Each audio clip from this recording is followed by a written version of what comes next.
اللہ کو سخی سے بہت پیار ہے، عبادات میں ڈھیلا بھی ہونا تو اللہ اس سے پیار کرتا ہے، اور بخیل سے اللہ کی کوئی دوستی نہیں، چاہے ایک ٹانگ تک لو کہ ساری رات اللہ ہو کرے۔ سخی اللہ کے قریب ہے، لوگوں کے قریب ہے، جنت کے قریب ہے، جہنم سے دور ہے۔ رمضان ماہ سخاوت، آپ کی زکوٰۃ بدلے زندگیاں۔ آپ نے کہا السخی قریب من اللہ، قریب من الناس، قریب من الی الجنہ، بعید من النار۔ سخی اللہ کے قریب ہے، لوگوں کے قریب ہے، جنت کے قریب ہے، جہنم سے دور ہے۔ والبخیل بعید عن اللہ، قریب الی النار، بعید عن الناس۔ جو بخیل آدمی ہے وہ اللہ سے بھی دور ہے، لوگوں سے بھی دور ہے، جنت سے بھی دور ہے، جہنم کے قریب ہے۔ تب ایک چھوٹی سی آیت میں پیش کرتا ہوں۔ فَلَقْتَحَمَ الْعَقَبَةَ وَمَا أَدْرَاكَ مَا الْعَقَبَةُ۔ حیرت کے اظہار کے لیے عربی میں دو لفظ تھے، ما افعلہ و افعل بہ۔ قرآن نے ایک تیسرے لفظ کا استعمال کیا جس نے عربوں کو حیرت میں ڈال دیا، جو قرآن القارعۃ ما القارعہ وما ادراک ما القارعہ وما ادراک ما الحاقہ وما ادراک ما سقر وما ادراک ما یوم الدین۔ یہ استعمال پہلے عرب میں نہیں تھا، اس کو قرآن نے استعمال کیا کہ بالکل جب کوئی حیرت میں ڈوب جائے وہاں یہ لفظ بولا جاتا ہے۔ تو اللہ تعالیٰ نے فرمایا کہ پھر تم نے گھاٹی کو پار کیوں نہ کیا؟ اقتحام کہتے ہیں، پہلے سڑکیں تو تھیں نہیں، کہیں کھائیاں آ جاتی تھیں، کہیں نشیب، کہیں فراز۔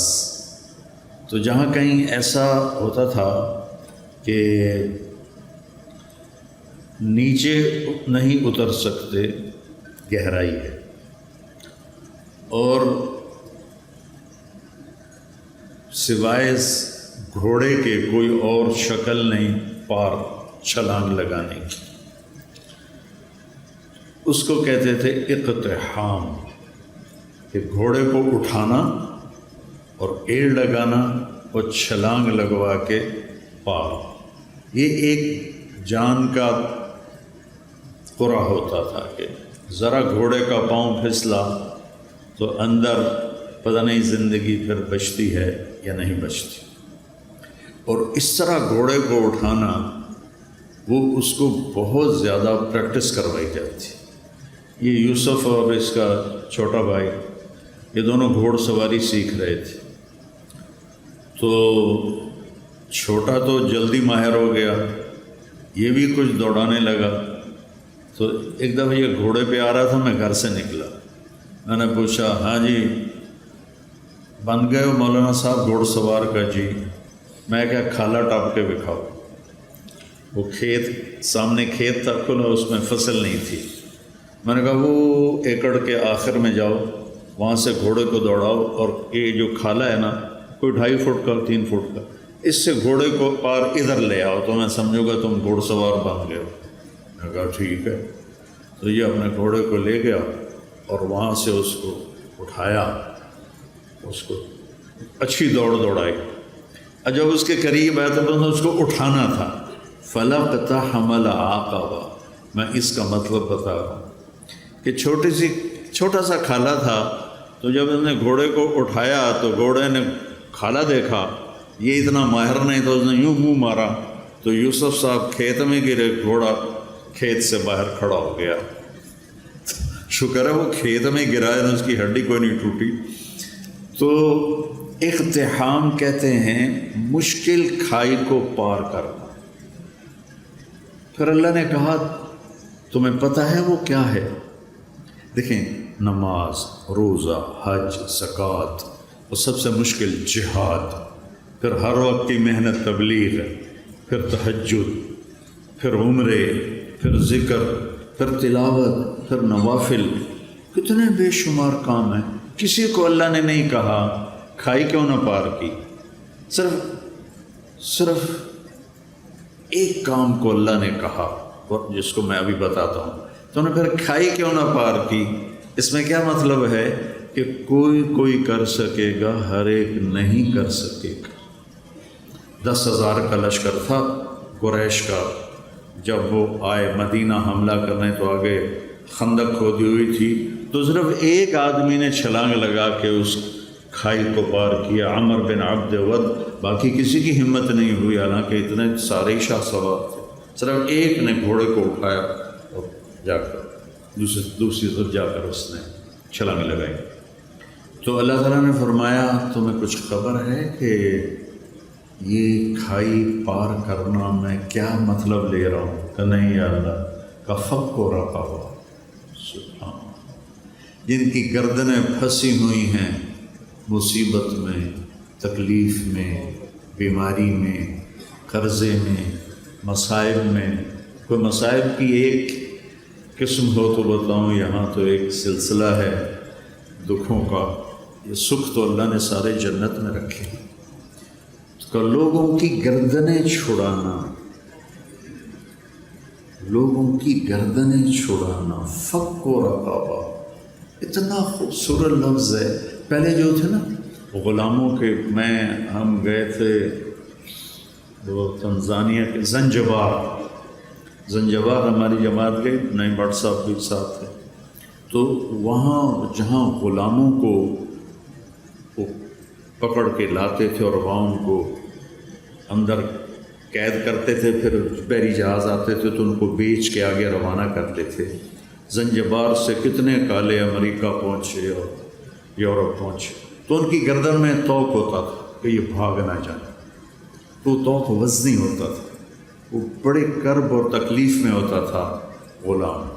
تو اللہ نے وہ تعبیر لی، فق و رقابہ، کہ جس کے گردن میں لوہے کے توق پڑے ہوں اس کے توق کھول کے آزاد کروائے۔ ہر مصیبت زدہ کی گردن میں توق ہوتا ہے۔ او اطعام فی یوم ذی مسغبہ،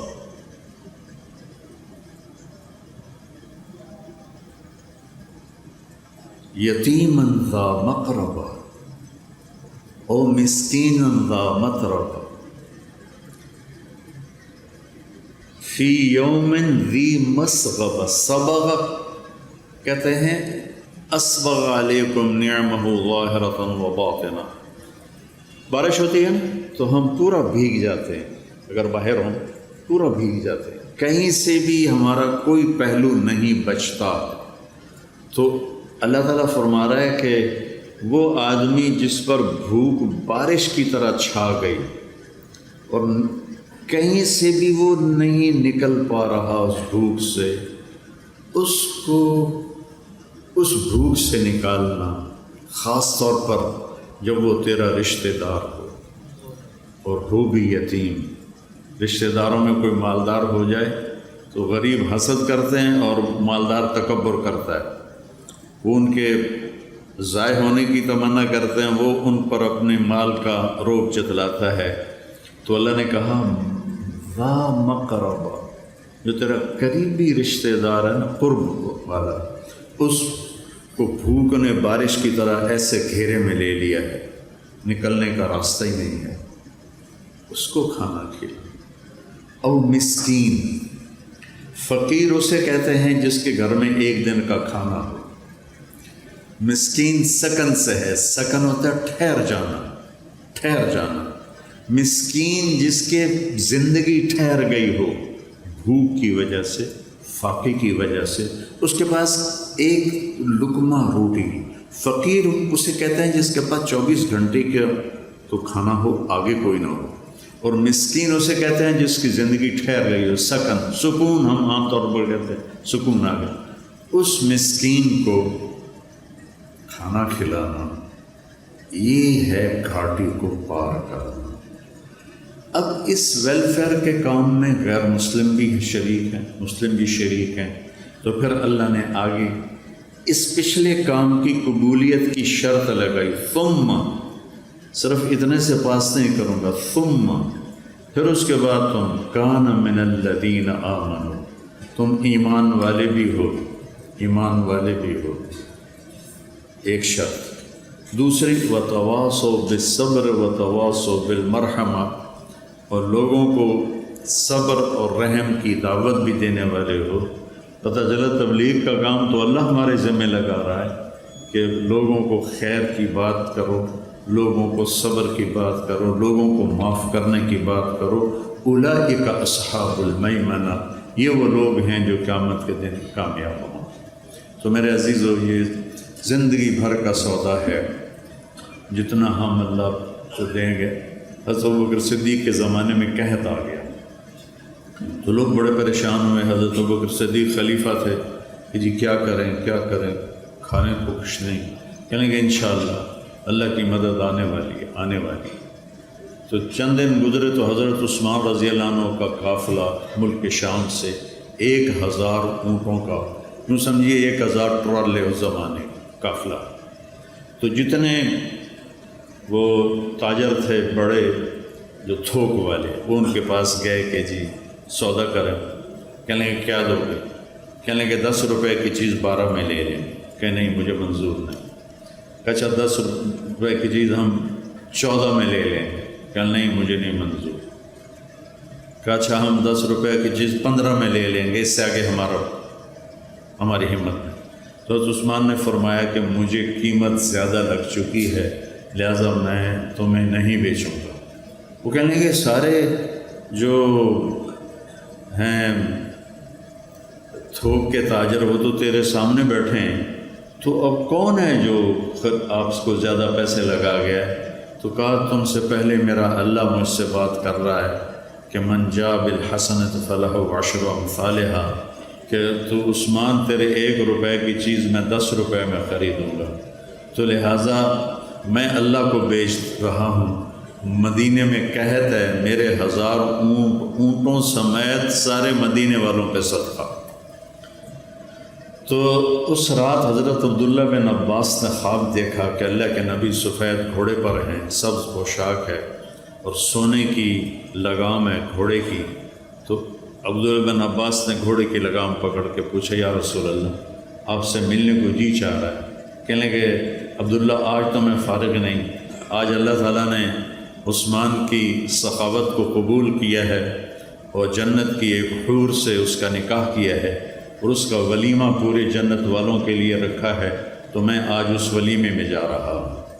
تو بھائیو، اللہ سخی سے پیار کرتا ہے، وہ نا عبادات میں ڈھیلا بھی ہونا تو اللہ اس سے پیار کرتا ہے، اور بخیل سے اللہ کی کوئی دوستی نہیں، چاہے ایک ٹانگ تے کھلو کے ساری رات اللہ ہو کرے، سخی سے اللہ کو پیار ہے۔